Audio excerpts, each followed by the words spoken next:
আসসালামু আলাইকুম। দেশ কিংবা প্রবাস যে যেখান থেকে আজকের ভিডিওটি দেখছেন সকলকে নিয়ার টেক ভিডিওর পক্ষ থেকে আমি ইঞ্জিনিয়ার মোহাম্মদ ওবাইদ জানাচ্ছি আন্তরিক প্রীতি ও শুভেচ্ছা। ভিউয়ার্স, বরাবরের মতো আজকে লুমিনাস ব্র্যান্ডের একটি আইপিএস নিয়ে কথা বলবো। আজকে সামনে যে আইপিএসটি রেখেছি এটি হচ্ছে লুমিনাস ব্র্যান্ডের শক্তি চার্জ সিরিজের একটি আইপিএস।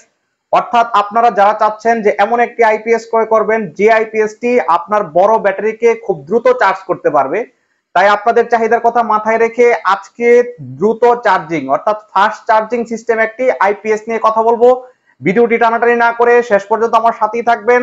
আশা করছি আজকের ভিডিও থেকে ফাস্ট চার্জিং সিস্টেম একটি আইপিএস সম্পর্কে স্পষ্ট ধারণা পাবেন। এখনো পর্যন্ত যারা আমাদের চ্যানেলটি সাবস্ক্রাইব করেননি আমাদের চ্যানেলটি সাবস্ক্রাইব করে বেল বাটনে ক্লিক করে রাখুন পরবর্তীতে ভিডিওগুলি খুঁজে পাওয়ার জন্য। ভিউয়ার্স, সামনে যে আইপিএসটি রেখেছি এটি হচ্ছে ইন্ডিয়ান বিখ্যাত ব্র্যান্ড লুমিনাস ব্র্যান্ডের আইপিএস। যে মডেল এই আইপিএসটির মডেল হচ্ছে লুমিনাস শক্তি চার্জ নিউ 1150 প্রো। অর্থাৎ এটি হচ্ছে এক কথায় শক্তি চার্জ সিরিজের একটি আইপিএস। ভিউয়ার্স, এই আইপিএসটি হচ্ছে 900 ভিএ 756 ওয়াট লোড সম্পন্ন একটি আইপিএস। বাসা কিংবা অফিসে চাইলে 4 থেকে 5টি ফ্যান, 5 থেকে 7টি লাইট সাথে অনু রাউটার খুব সুন্দরভাবে এই আইপিএসটি দিয়ে চালাতে পারবেন। এই আইপিএসটিতে intelligent square wave technology use করা হয়েছে এবং পাশাপাশি এটাতে বিল্ট ইন ইউপিএস মোড রয়েছে। আপনারা চাইলে অফিস আদালতে এই আইপিএসটা দিয়ে computer, laptop, CC camera, access control ইত্যাদি ডিভাইস চালাতে পারবেন। যেহেতু ইউপিএস মোড রয়েছে সেহেতু কম্পিউটার রিস্টার্ট হয়ে যাওয়া, সিসি ক্যামেরা রিস্টার্ট হয়ে যাওয়া, অন্য রাউটার রিস্টার্ট হয়ে যাওয়ার প্রবণতা এই আইপিএসটিতে থাকবে না। এছাড়াও এই আইপিএসটি হচ্ছে সিঙ্গেল ব্যাটারি সিস্টেম একটি আইপিএস। অর্থাৎ এই আইপিএস এর সঙ্গে আপনারা একটা ব্যাটারি ইউজ করতে পারবেন। 80 থেকে সর্বোচ্চ 250 এম্পিয়ার পর্যন্ত ব্যাটারি। বাংলাদেশে 250 এম্পিয়ারের যে ব্যাটারি পাওয়া যায়, আপনারা চাইলে এই আইপিএস এর সঙ্গে 250 এম্পিয়ারের ব্যাটারি লাগিয়ে দ্রুত চার্জ করতে পারবেন। যেহেতু 250 এম্পিয়ারের ব্যাটারিটি খুবই বড় সাইজের ব্যাটারি, এই আইপিএস সে বড় ব্যাটারিকেও খুব দ্রুত চার্জ করতে পারবে। এটার কারণ হচ্ছে এই আইপিএসটাতে সর্বোচ্চ 16 এম্পিয়ারের ব্যাটারিকে চার্জ করতে পারে এবং এটা হচ্ছে ফাস্ট চার্জিং টেকনোলজিতে। অর্থাৎ ফাস্ট চার্জিং টেকনোলজিতে এই আইপিএসটি সর্বোচ্চ 16 এম্পিয়ারের ব্যাটারিকে চার্জ দিতে পারে বিধায় খুব দ্রুত আপনার ব্যাটারি ফুল চার্জ হয়ে যাবে। এছাড়াও এই আইপিএস এর মধ্যে দুটি আধুনিক টেকনোলজি ইউজ করা হয়েছে। আপনাদেরকে দুটি আধুনিক টেকনোলজি সম্পর্কে এখন পরিচয় করায় দিব। প্রথমে যে টেকনোলজিটা এটাতে ইউজ করা হয়েছে এটা হচ্ছে এলবিএফসি। এলবিএফসি হচ্ছে লো ভোল্টেজ ফাস্ট চার্জিং। অর্থাৎ এই আইপিএসটি লো ভোল্টেজে কাজ করবে, ফাস্ট চার্জিং করবে। অনেক এলাকায় দেখা যায় যে বিদ্যুতের ভোল্টেজ কম থাকে, যার কারণে আইপিএস এর সাথে আলাদা স্টেবিলাইজার ইউজ করতে হয়। আমরা ফ্রিজের সাথে যে স্টেবিলাইজার ইউজ করি, আইপিএস এর সাথে এরকম স্টেবিলাইজার বা ভোল্টেজ স্টেবিলাইজার এবিআর ইউজ করতে হয়। কারণ হচ্ছে আপনাদের এলাকায় ভোল্টেজ কম থাকে, যার কারণে আইপিএস চার্জ নিতে পারে না। ঠিক সেই কথা মাথায় রেখে লুমিনাস বাজারে লঞ্চ করেছে তাদের শক্তি চার্জ সিরিজ। শক্তি চার্জ সিরিজের প্রত্যেকটি আইপিএস সর্বনিম্ন 95 ভোল্ট হলেও আপনার ব্যাটারিকে সে ফাস্ট চার্জ দিতে পারে। অর্থাৎ 95 ভোল্ট যদি কারেন্টের ভোল্টেজ থাকে তারপরেও সে ওইখান থেকে ব্যাটারিকে ফাস্ট চার্জিং করতে পারে। এটা হচ্ছে এই আইপিএস এর মেইন ফিচার। এছাড়াও এটাতে আরেকটা টেকনোলজি ইউজ করা হয়েছে, এটা হচ্ছে এবিসিসি।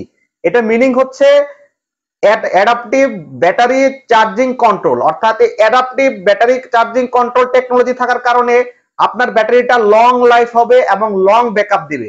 এক কথায় বলতে গেলে যে এই আইপিএসটি যারা ইউজ করবেন তাদের ব্যাটারিটা লং লাইফ ইউজ করতে পারবেন এবং আপনাদের ব্যাকআপ টাইমটাও বেড়ে যাবে।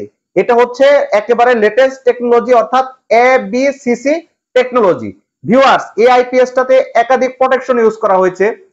এই আইপিএসটাতে শর্ট সার্কিট প্রোটেকশন ইউজ করা হয়েছে, ওভার টেম্পারেচার প্রোটেকশন ইউজ করা হয়েছে, ওভারলোড প্রোটেকশন ইউজ করা হয়েছে এবং লো ব্যাটারি প্রোটেকশন ইউজ করা হয়েছে।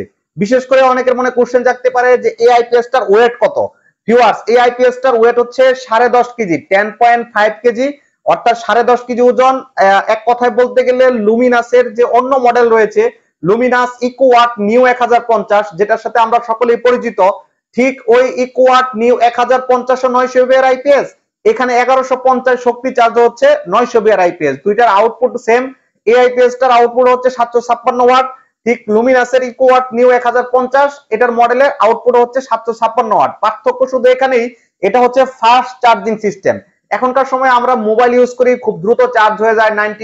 90 ওয়াটের চার্জার, 100 ওয়াটের চার্জার, মানে আধা ঘন্টায় আপনার ব্যাটারি ফুল হয়ে যায় মোবাইলের ব্যাটারি। ঠিক তেমনি আইপিএস যাতে দ্রুত সময়ে ব্যাটারিকে চার্জ করতে পারে সেই চাহিদার কথা মাথায় রেখে লুমিনাস বাজারে লঞ্চ করেছে শক্তি চার্জ সিরিজ আইপিএস। আপনারা যারা দ্রুত ব্যাটারিকে চার্জ করতে চান, এই ধরনের আইপিএস খুঁজতেছেন, আপনাদের পছন্দের তালিকায় লুমিনাসের শক্তি চার্জ সিরিজ রাখতে পারেন। শক্তি চার্জ সিরিজের কয়েকটা আইপিএস হয়, এখানে সামনে যে আইপিএসটা রেখেছি এটা হচ্ছে শক্তি চার্জ সিরিজের শক্তি চার্জ 1150 প্রো, এটার প্রাইস হচ্ছে 13,500 টাকা। আরেকটা আইপিএস হচ্ছে লুমিনাস শক্তি চার্জ 1450 প্রো, যেটার প্রাইস হচ্ছে 15,500 টাকা। আরেকটা আইপিএস আছে লুমিনাস শক্তি চার্জ 1750 প্রো, যেটার প্রাইস হচ্ছে 17,500 টাকা। অর্থাৎ আপনারা চাইলে শক্তি চার্জ সিরিজের 3টা আইপিএস এর যে কোনো আইপিএস বাসায় আপনাদের পছন্দের তালিকায় রাখতে পারেন। যেহেতু শক্তি চার্জের প্রত্যেকটা আইপিএস ফাস্ট চার্জ দিতে পারে, সেহেতু আপনারা শক্তি চার্জের প্রত্যেকটা মডেলের আইপিএস থেকে আপনারা ভালো আউটপুট পাবেন। ভিউয়ার্স, অনেকের মনে কোশ্চেন জাগতে পারে যে এই আইপিএসটাতে ওয়ারেন্টি কতদিন? এই আইপিএসটাতে আপনারা অফিশিয়াল 2 বছরের ওয়ারেন্টি পেয়ে যাবেন এবং এক্সট্রা 5 ইয়ার্স এর সার্ভিস ওয়ারেন্টি পেয়ে যাবেন। আমি আপনাদেরকে একটু ক্লিয়ার করে দিচ্ছি, অর্থাৎ অফিশিয়াল 2 বছর বলতে 2 বছরের ভিতরে এই আইপিএসটাতে কোনো প্রবলেম হলে আপনি এনি কস্ট, আপনি ফ্রি কস্টে আমাদের কাছ থেকে আইপিএসটা সার্ভিস নিতে পারবেন, অথবা সরাসরি সার্ভিস সেন্টার থেকেও এটার সার্ভিস নিতে পারবেন। আর 2 বছর পরবর্তী সময়ে যারা নিয়ারটেক থেকে এই পণ্য ক্রয় করবেন, নিয়ারটেকের পক্ষ থেকে আরো 3 ইয়ার্স এক্সট্রা সার্ভিস ওয়ারেন্টি পেয়ে যাবেন। পরবর্তী 3 বছরের ভিতরে যদি আপনার প্রোডাক্টে কোনো প্রবলেম হয়, জাস্ট আপনি প্রোডাক্টটা আমাদের কাছে ক্লেম করবেন। এখানে যে পার্টসের সমস্যা হবে আপনারা শুধু পার্টসের কস্টটা পে করবেন, আর সার্ভিসিং চার্জটা আপনারা ফ্রি অফ কস্টে পেয়ে যাবেন। ভিউয়ার্স, এই আইপিএসটি আমাদের কাছে টোটালি আপনি 5 ইয়ার্স এর একটি সার্ভিস ওয়ারেন্টি পেয়ে যাচ্ছেন। আমি আপনাদেরকে আশ্বস্ত করতে পারি, এরকম একটি আইপিএস আপনি বাসা কিংবা অফিসে স্থাপন করলে 7 থেকে 8 বছর আপনারা খুব স্মুথলি এই আইপিএসটা দিয়ে সার্ভিস নিতে পারবেন। ভিউয়ার্স, এতক্ষণ তো আইপিএস এর ফিচার আপনাদের সাথে তুলে ধরার চেষ্টা করেছি। এখন আইপিএস টির ফ্রন্ট প্যানেল এবং ব্যাক প্যানেল নিয়ে আপনাদের সাথে ডিটেইলস কথা বলবো। চলেন ফ্রন্ট প্যানেল নিয়ে কথা বলি। ভিউয়ার্স, আইপিএস টির এখানে দেখতে পাচ্ছেন লুমিনাসের লোগোটা 3D করা আছে, অর্থাৎ লুমিনাসের ব্র্যান্ডিং করা আছে, এবং এখানে শক্তি চার্জ নিউ 1150 প্রো অর্থাৎ এই আইপিএসটার মডেল এখানে ইন্ডিকেট করা আছে। এবং যেহেতু এটা ইন্টেলিজেন্ট স্কয়ার সিস্টেম একটি আইপিএস, সেহেতু এখানে স্কয়ার শেপ দেওয়া আছে, অর্থাৎ এই আইপিএসটি স্কয়ার ওয়েভ আইপিএস, সেহেতু এখানে স্কয়ারের একটি শেপ দেওয়া আছে। এবং এই আইপিএস এর যাবতীয় ইনফরমেশন পাওয়ার জন্য এখানে একটি বারকোড দেওয়া আছে। আপনারা এই বারকোডটা স্ক্যান করলে এই আইপিএস এর যাবতীয় ইনফরমেশন পেয়ে যাবেন। লুমিনাসের অন্যান্য আইপিএস এ যেরকম এলইডি ইন্ডিকেটর থাকে, ঠিক এখানেও 6টি এলইডি ইন্ডিকেটর আছে। আপনাদের এই 6টি এলইডি ইন্ডিকেটরের সাথে পরিচয় করার চেষ্টা করছি, কারণ একটা আইপিএস যখন আপনি বাসা বাড়িতে ইউজ করবেন, আপনি যদি এটার ফ্রন্ট প্যানেল সম্পর্কে ধারণা না থাকে, তাহলে আপনি আইপিএস এ কি সমস্যা হয়েছে, আইপিএসটা কিরকম চলতেছে এই সম্পর্কে আপনি কোনো উত্তর পাবেন না। একটু মনোযোগ দিয়ে আপনারা ফ্রন্ট প্যানেল ছাড়া জানার চেষ্টা করেন। এখানে দেখেন মেন ইন্ডিকেটর, যদি আইপিএস এ কারেন্টের লাইন থাকে তাহলে এখানে মেন ইন্ডিকেটরটা জ্বলবে। আর এখানে দেখতে পাচ্ছেন চার্জিং ইন্ডিকেটর, অর্থাৎ আপনার আইপিএস যদি ব্যাটারিকে চার্জ প্রদান করে তাহলে এখানে চার্জিং ইন্ডিকেটরটা জ্বলবে। আর এখানে দেখতে পাচ্ছেন ইকো, অর্থাৎ এই আইপিএসটি যদি আপনি শুধু আইপিএস মোডে চালান তাহলে এখানে ইকোতে লাইট জ্বলবে। আপনি যদি এটাকে ইউপিএস মোড করতে চান তাহলে এখানে ইউপিএস মোডে লাইট জ্বলবে। অনেকের মনে কোশ্চেন থাকে যে ইকো থেকে আমি ইউপিএস করব কিভাবে, ইউপিএস থেকে ইকো করব কিভাবে। কোনো কারণে ধরেন আপনার আইপিএসটা ইকোতে ছিল, ইউপিএস এ চলে আসছে, আপনি চাচ্ছেন ইকোতে ফিরে যেতে, অথবা ইকোতে আছে আপনি চাচ্ছেন ইউপিএস এ কনভার্ট হবেন। এখানে দেখতে পাচ্ছেন পাওয়ার বাটন, এই পাওয়ার বাটনটা আপনি জাস্ট 3 সেকেন্ড চাপ দিয়ে ধরে রাখলে এখানে যদি ইকো থাকে, ইকো থেকে ইউপিএস হয়ে যাবে। আপনি যদি আবার 3 সেকেন্ড চাপ দিয়ে ধরে রাখেন, এখানে ইউপিএস থেকে ইকোতে হয়ে যাবে। আশা করি আপনাদেরকে ইউপিএস থেকে ইকোতে নেওয়া এবং ইকো থেকে ইউপিএস এ নেওয়ার সিস্টেমটা বুঝাতে পেরেছি। ভিউয়ার্স, এখানে দেখতে পাচ্ছেন লো ব্যাটারি, অর্থাৎ এই আইপিএস এর সাথে যে ব্যাটারিটা আপনি ইউজ করবেন, কোনো কারণে যদি ব্যাটারিটা লো হয়ে যায় তাহলে এখানে লো ব্যাটারি ইন্ডিকেট করবে, অর্থাৎ এখানে আপনার ব্লিঙ্ক করতে থাকবে। আর এখানে দেখতে পাচ্ছেন ওভারলোড, এই আইপিএস টি 900V এর 756 ওয়াট লোড সম্পন্ন একটি আইপিএস। কোনো কারণে যদি 756 ওয়াটের উপরে লোড পড়ে তাহলে আইপিএস টি এখানে ওভারলোড সিগন্যাল দিবে এবং ট্রিপ করবে। এ ছিল হচ্ছে এই আইপিএস টির ফ্রন্ট প্যানেল। ভিউয়ার্স, এখন এই আইপিএস টির ব্যাক প্যানেল নিয়ে আপনাদের সাথে কথা বলবো।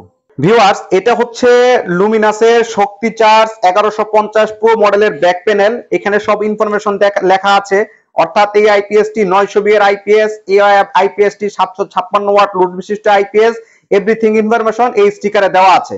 এখানে দেখতে পাচ্ছেন একটা আউটপুট সকেট, এখানে মাল্টি সকেট ইউজ করা হয়েছে, অর্থাৎ 6 এম্পিয়ারের সকেট ইউজ করতে পারবেন, 15 এম্পিয়ারের সকেট ইউজ করতে পারবেন। কিন্তু আপনাদের কাছে পরামর্শ হচ্ছে আপনারা অবশ্যই এটাতে 6 এম্পিয়ারের সকেট ইউজ করবেন, কারণ হচ্ছে এখানে যে ইনপুটের প্লাগটা দেওয়া আছে, এখানে দেখতে পাচ্ছেন ইনপুটের প্লাগ, এই ইনপুটের প্লাগটা হচ্ছে 6 এম্পিয়ারের প্লাগ, সেহেতু আপনারা এই আউটপুট থেকেও 6 এম্পিয়ারের আউটপুট নেবেন, যার কারণে কখনো যদি মেশিনকে ডাইরেক্ট করতে হয় আপনি জাস্ট এখানে আউটপুট সকেটটা খুলে আপনি এটার ইনপুটের যে কারেন্ট থাকে ইনপুটের কারেন্টটা লাগাই দিলে মেশিনটা ডাইরেক্ট হয়ে যাবে। এজন্য পরামর্শ হচ্ছে যেহেতু ইনপুটের প্লাগটা হচ্ছে 6 এম্পিয়ার, আপনারা আউটপুটের প্লাগটাও 6 এম্পিয়ার নেবেন, সেক্ষেত্রে আপনাদের মেশিনকে ডাইরেক্ট করতে সুবিধা হবে।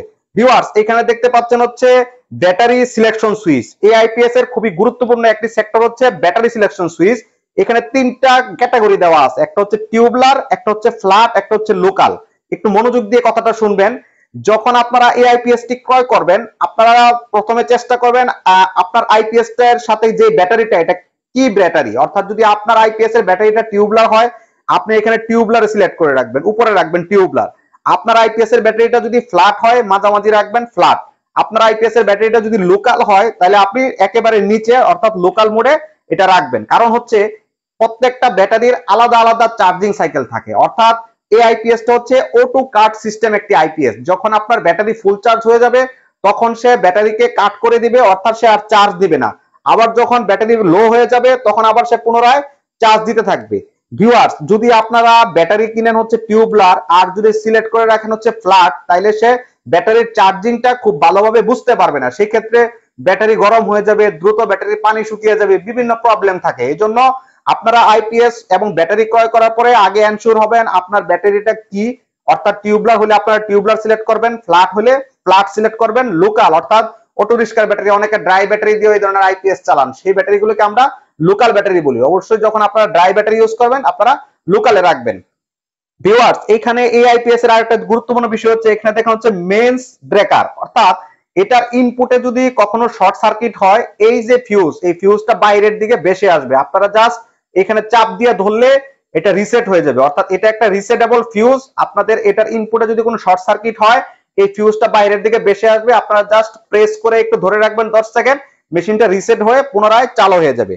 আর এখানে দেখতে পাচ্ছেন হচ্ছে কুলিং ফ্যান, এই কুলিং ফ্যানটা হচ্ছে ইন্টেলিজেন্ট সিস্টেম কুলিং ফ্যান। আমরা পূর্বেই বলেছি এই আইপিএস টিতে টেম্পারেচার কন্ট্রোল প্রোটেকশন ইউজ করা হয়েছে, অর্থাৎ এই আইপিএস এর ভিতরে ইন্টারফেসটা যখন গরম হবে তখন এই কুলিং ফ্যানটা অটোমেটিক্যালি অন হবে, ভিতরে ইন্টারফেসটা যখন ঠান্ডা হয়ে যাবে তখন এই কুলিং ফ্যানটা অটোমেটিক্যালি অফ হয়ে যাবে। ভিউয়ার্স এখানে দেখতে পাচ্ছেন একটি রেড কেবল এবং ব্ল্যাক কেবল। আমরা প্রত্যেকটা ভিডিওতে বলে থাকি আপনারা যখন আমাদের কাছ থেকে আইপিএস সংগ্রহ করেন তখন অবশ্যই আইপিএস যখন কানেকশন দিবেন এই ব্ল্যাক কেবলটা ব্যাটারির নেগেটিভ টার্মিনাল অর্থাৎ মাইনাসে লাগাবেন, আর এখানে যে রেড কেবলটা দেখতে পাচ্ছেন এটা হচ্ছে ব্যাটারির পজিটিভ টার্মিনাল প্লাস পয়েন্টটা লাগাবেন। এটা অবশ্যই আপনারা এনশিওর করবেন, কখনো যদি উলটপালট হয়ে যায় সেক্ষেত্রে এই আইপিএস এর ভিতরে যে ফিউজ থাকে এই ফিউজটা কেটে যায়। ভিউয়ার্স এই আইপিএস এর দুইটা তার লাগানোর সময় অবশ্যই একটু বেসলিন অথবা জেল লাগিয়ে নেবেন যাতে করে এখানে কোনো ধরনের মরিচা না পড়ে। অবশ্যই যে ঠোঁটে আমরা লাগাই বেসলিন, এই বেসলিন এখানে লাগাই দিবেন, তাইলে আর ব্যাটারিতে মরিচা পড়বে না। এ ছিল আইপিএস এর ব্যাক প্যানেল। আশা করি আইপিএস এর ব্যাক প্যানেল সম্পর্কে আপনাদেরকে একটা ধারণা দিতে পেরেছি। ভিউয়ার্স দেশ কিংবা প্রবাস থেকে যারা এতক্ষণ ভিডিওটা ধৈর্য সহকারে দেখেছেন, এই ধরনের আইপিএস ক্রয় করতে চাইলে স্ক্রিনে দেখানো নাম্বারে আমাদের সাথে যোগাযোগ করে সম্পূর্ণ ক্যাশ অন ডেলিভারিতে বাংলাদেশের যে কোনো প্রান্তে ঘরে বসে এই ধরনের আইপিএস আমাদের কাছ থেকে ক্রয় করতে পারবেন। এছাড়াও আপনার চাহিদা অনুসারে সোলার আইপিএস, নন সোলার আইপিএস, ছোট আইপিএস, বড় আইপিএস, আইপিএস এর ব্যাটারি, সোলার প্যানেল, যে কোনো ধরনের প্রোডাক্ট আমাদের কাছ থেকে ক্রয় করতে পারবেন। আর আজকের এই ভিডিও সম্পর্কে আপনাদের কোনো জানার থাকলে অবশ্যই কমেন্ট বক্সে কমেন্টস করবেন, আমরা আপনাদেরকে উত্তর দেওয়ার চেষ্টা করব। ভিউয়ার্স আজকে এই পর্যন্তই, দেখা হবে পরবর্তী কোনো ভিডিওতে। সে পর্যন্ত ভালো থাকুন, সুস্থ থাকুন, আসসালামু আলাইকুম।